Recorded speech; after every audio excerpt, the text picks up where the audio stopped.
Le chef coutumier et le tambour épisode 2, les saisons passèrent. Le nom de Combé restait sur toutes les lèvres, même quand son corps s'affaiblissait. Il marchait désormais avec lenteur, mais son esprit restait vif comme la flamme du feu sacré. Madi, devenu conseiller, guidait peu à peu les jeunes. Sous sa main, le village évoluait. Un nouveau marché naquit, une école fut bâtie, mais le tambour sacré, lui, restait silencieux, suspendu au cœur de la case ancestrale, comme un avertissement. Un soir, les cieux changèrent. Un vent étrange souffla du nord, emportant les feuilles dans un tourbillon d'ombre. Les chasseurs revinrent avec les yeux vides, parlant d'un esprit noir revenu des profondeurs de la forêt. Zandou, le frère maudit de Combé, banni jadis pour avoir tenté de vendre la terre du village aux étrangers. Zandou était de retour, avec la haine au ventre et des hommes armés à ses côtés. Il voulait reprendre ce qu'il estimait être son héritage volé.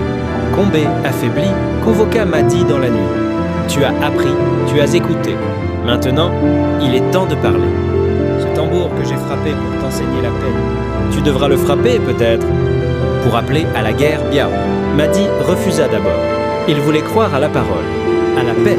Mais à l'aube, Zandou entra dans le village par la force, brûlant les cases, piétinant les totems, détruisant les symboles.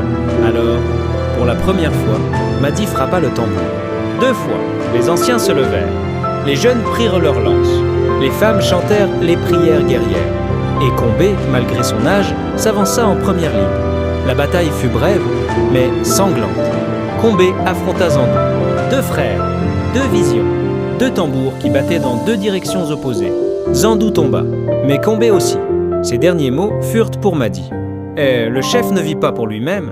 Il meurt pour que son peuple vive. Bah, ce soir-là, Madi enterra le vieux chef au pied du fromager sacré. Il fit graver sur la pierre « Ici repose la voix du tambour ». Que celui qui l'écoute entende l'écho de la sagesse. Et dans le cœur du village, entre tradition et modernité, Madi devint le gardien du feu et de l'avenir.